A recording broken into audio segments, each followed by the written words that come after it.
Dans un sondage récent qui remonte à quelques mois, qui a été effectué par le Times, sur 2 mois, à l'intérieur de l'Iran, 82% des Iraniens interrogés veulent vous voir, vous, Votre Altesse, arriver au pouvoir. Alors, est-ce que vous êtes prêts?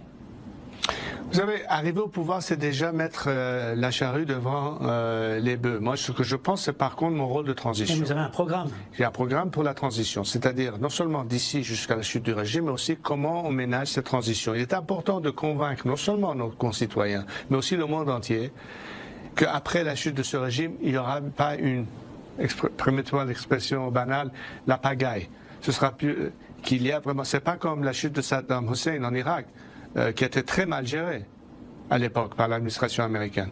Nous ne voulons pas d'avoir une armée étrangère sur notre sol. Nous ne réclamons pas que le contribuable français ou américain ou autre paie la note des frais.